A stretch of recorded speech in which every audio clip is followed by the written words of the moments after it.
Guys, welcome. And who dat?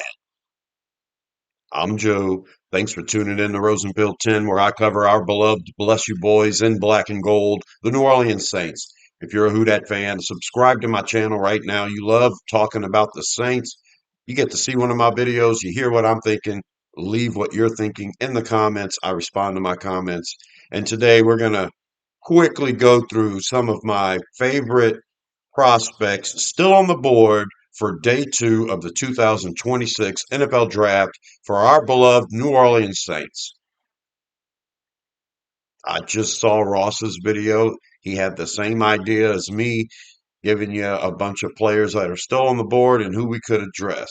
Problem is, the whole time he was saying these players, he wasn't showing me a visual. And this is what I'm talking about. The reason why I have a Saints channel, because as cheesy as my graphics are, at least I'm giving you some graphics. So when we talk about players that are still on the board on this channel, I'm actually going to show you the list of the players. It's really simple. And I'm going to show you a bunch of them too. So for day two, we're going to start with round two, and I'm going to show you 24 players.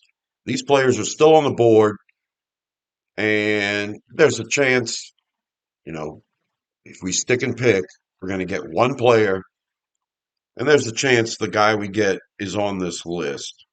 I've got them broken down by position, and we'll start with cornerback. It's something I think we're going to have to focus on.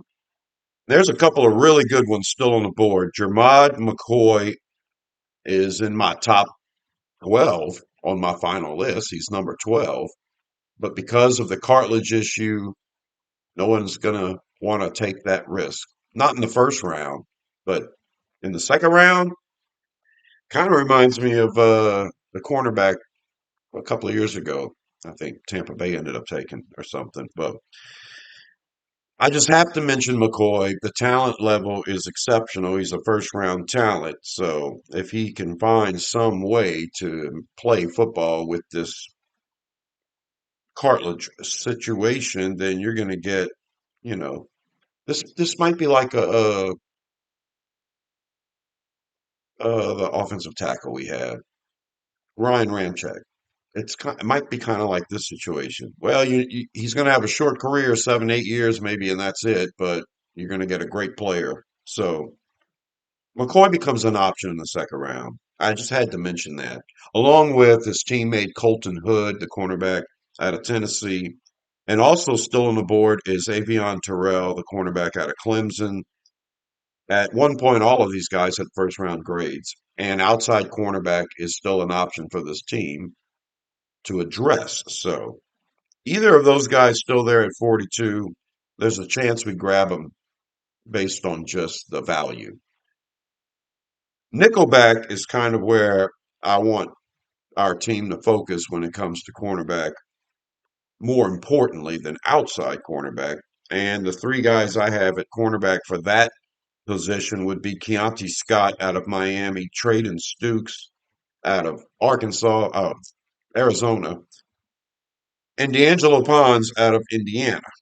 Pons is really small, 5'8", 170 pounds. It's ridiculous. He's such a good football player. If he was 2 inches taller, he would have been a first round pick, no doubt. And I don't say that about everybody. I don't say exceptional things about everybody. Everybody on my channel isn't outstanding, most awesome thing ever, okay? All right, that's not what I do here. D'Angelo Pons is one hell of a football player, and he's so small that I just feel like playing with the big boys in the league, it's going to be tough for that guy. But he's so talented. That's a risk.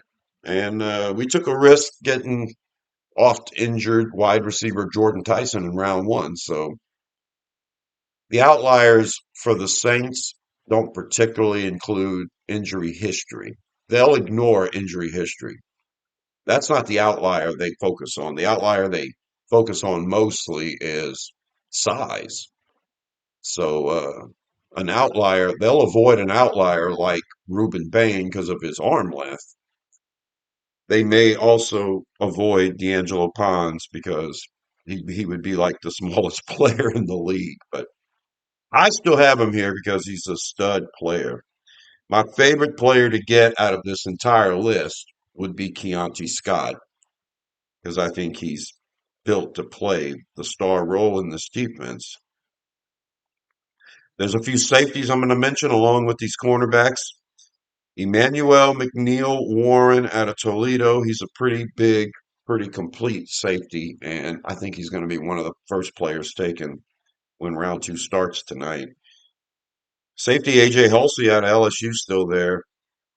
I think he would make a good star. He would just struggle against fast receivers, but he could definitely fit in this defense. Safety's not a great need for this team, but if it's a guy that can occupy the star, then he'll be pretty valuable. Zakee Wheatley out of Penn State is a guy that I think could fit in the star, and I gotta focus on him too. Trayden Stukes, Keontae Scott, Zakee Wheatley. Out of all the DBs, those are the three that I think would fit the star the best.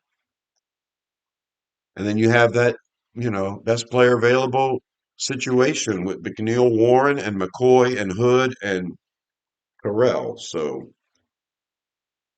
EV might be the place we go here in round two. But there's a lot of other players still on the board that I love. Edge rush would be another way to go for this team if you want to focus on a position of need. And Zion Young out of Missouri was supposed to be a first round pick, and he's still there.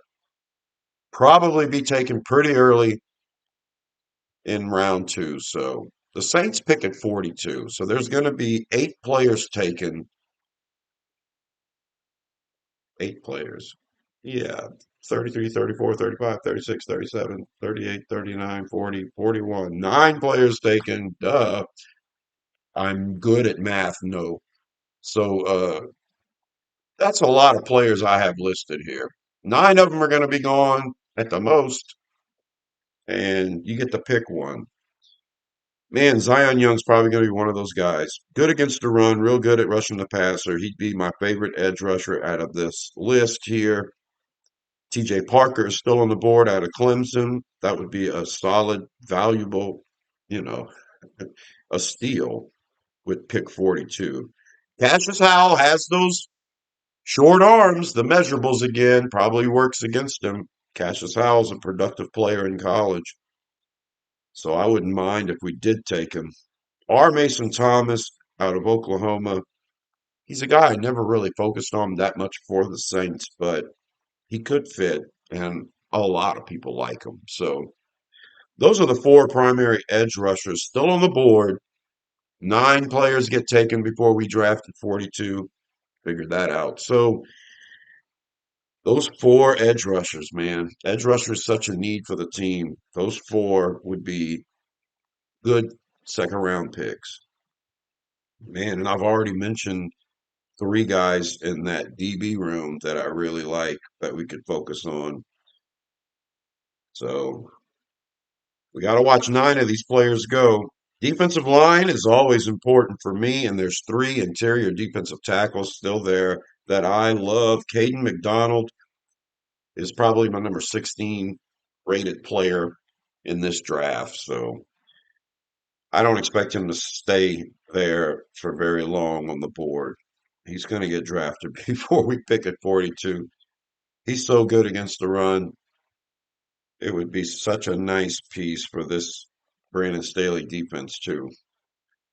Christian Miller's a guy that can play all along the defensive line. I do love that guy. Great run stopper. And I would not mind if the pick was Christian Miller. I've mocked him to the Saints several times. And then there's Lee Hunter, a guy everybody loves. He had a good playoff run. So, but the truth of the matter is, he just athletically, he's very limited. He had an awful combine. And so I feel like you put it all together with the effort and the work and the lack of athleticism might still have you as just an average player. But man, when he gets it going, he looks really good and he's really effective. So I have him on this list at 42, Lee Hunter. That's right around the spot where people are expecting him to be taken. Interior offensive lineman, man, oh man. I know that would piss people off, but Emmanuel Pregnon is such a good player. To grab him at 42 would be a good value. Also, Chase Basanis out of Texas A&M would also be a projected starting guard. Emmanuel Pregnon and Chase Basanis. If we draft either one of those guys with pick 42, I think we're gonna have at least a competition at right guard. I'm thinking we might move away from Cesar Ruiz altogether if we grab one of these guys, and I would not be upset about it. People say we need a linebacker. They're so dead set on it because Demario Davis got signed. You're never going to replace Demario Davis. There's no Demario Davis around to go and take his place. We've already got Caden Ellis. We've already got Pete Werner. People don't like him, but he's a solid starter. We've got Jalen Ford. We've got Isaiah Stallbird. We've got Danny Stutzman. We're good at linebacker. We don't need a linebacker. All of these mock simulators say we need one. You're missing Davis. Well, we're never going to get him back. So we're never going to get another Demario Davis. Put him in the Saints Ring of Honor, and there's probably a place for him in Canton as well. But there's some really good linebackers in the second round. Might be best player available. And when if the Saints grab one of these guys, the national media is going to be patting themselves on the back. Yeah, they needed to replace Demario. That's not what's happening here. Guys are just too good to pass up. CJ Allen out of Georgia is my least favorite on this list, but he's the highest rated one out of everybody. I don't like Allen's ability to cover, and that's basically it. My favorite's Jacob Rodriguez out of Texas Tech. Everybody says he's too small. Whatever. Whatever. Sam Mills was too small. This guy is bigger than Sam Mills. Okay? He's not too small. He's just an incredible football player. Jake Golday out of Cincinnati, who was asked to play the star at Cincinnati, which is ridiculous, has the ability to cover, and he's really big and good downhill. And he reminds me of Demario Davis more than all of these guys. If you're trying to replace Demario Davis with a Demario Davis type, I might not see what everybody else sees. I don't have all the footage, but Jake Golday is definitely a downhill run stopper, a lot like CJ Allen. But Golday was forced to play star, so I know he can cover better than Allen. And Anthony Hill Jr., he's physically limited as far as his size, but he's really good at everything. He can cover, he can tackle, and he's a ball hawk. Tons of forced fumbles, interceptions, fumble recoveries, sacks. So Anthony Hill Jr. has always been a favorite of mine. Those four linebackers right there, and yeah, I wouldn't take C.J. Allen. I would love Rodriguez. And then I got to mention wide receiver. We drafted Jordan Tyson, but there's still two more guys on the board worth taking in the second round, and that would be Denzel Boston out of Washington and Chris Bell out of Louisville. Those guys are still on the board. I didn't. A lot of people thought we may double dip at wide receiver, but I don't expect them to do it with round one and round two. Too many needs for this team, right? Well, I mentioned Boston and Bell because I think their value is pretty exceptional with pick 42. And I don't think there's other receivers you could take at pick 42 that would make sense for this team, especially after just getting Tyson. But those two, it would not surprise me. They're good. So that's 24 players right there. Nine of them get picked at the most because, they may pick somebody, may reach and pick somebody that isn't here on this list. My favorites would have to be cornerback Keontae Scott so we can take care of the nickel.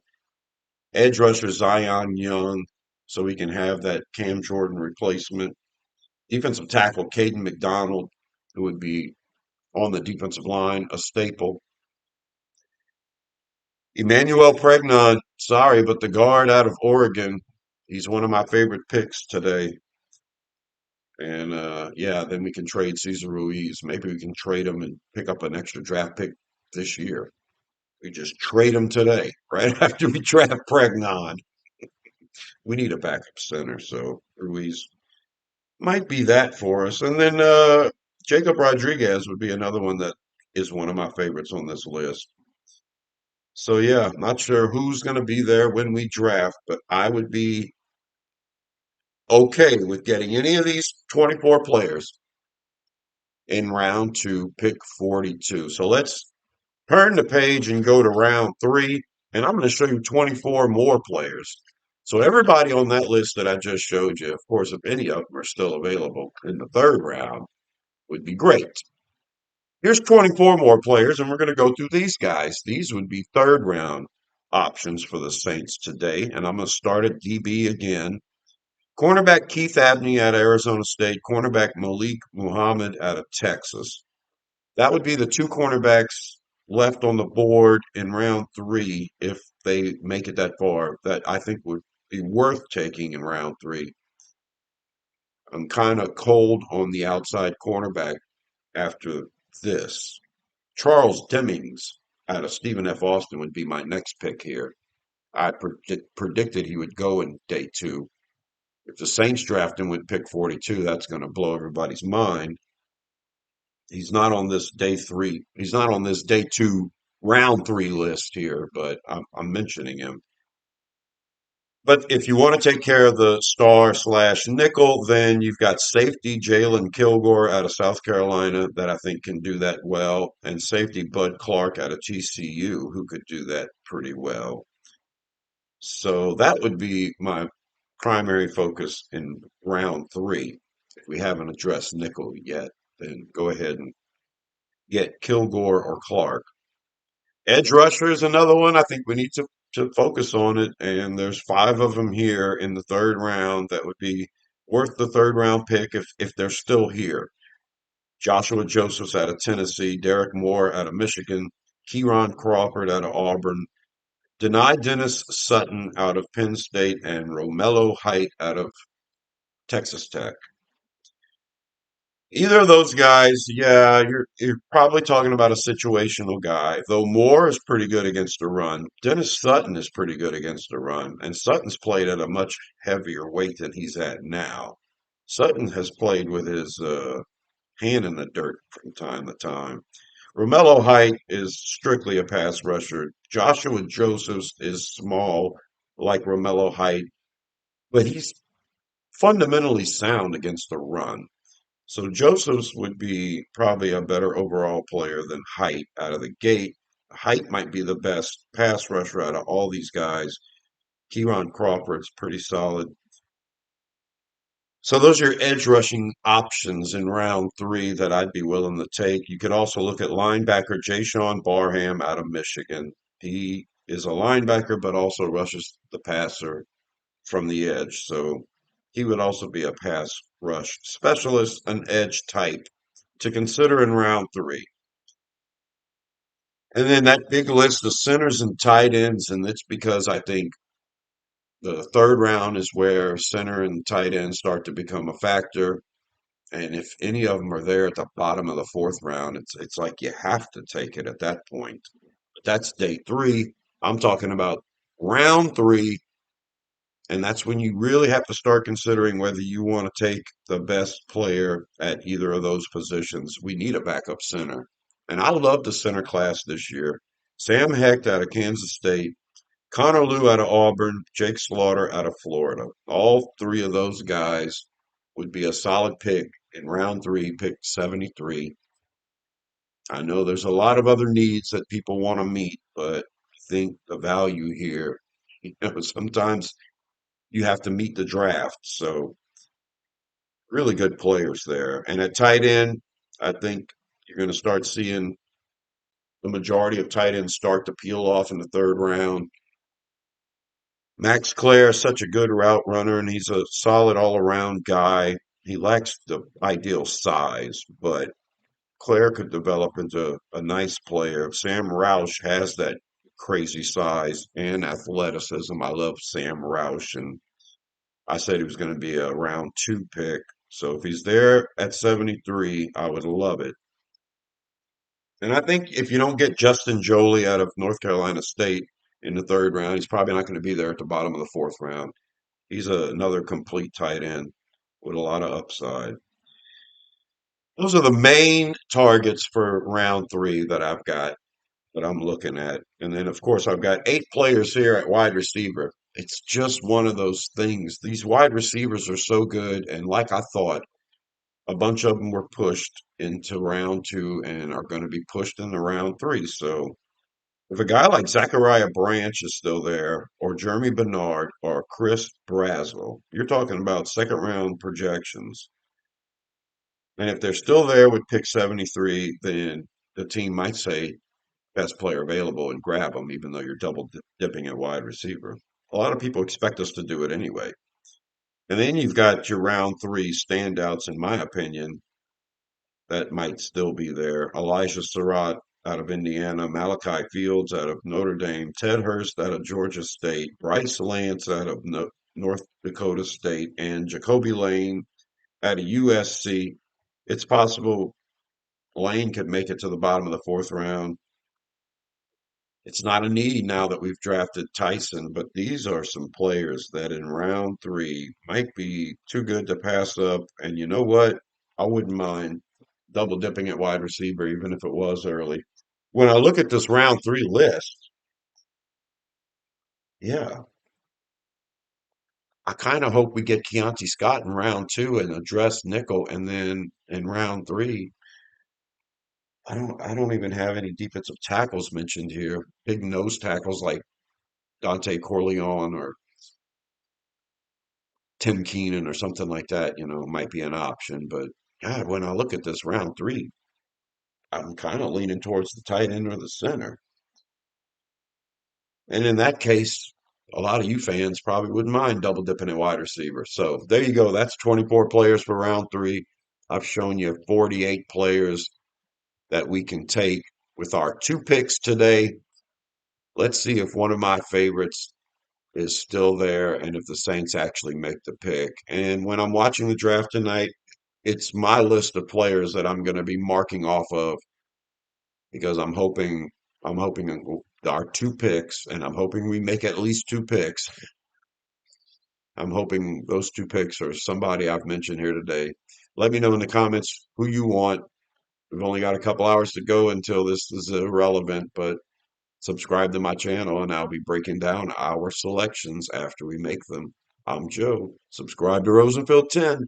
And until the next one, I'll talk to you later. Who dat?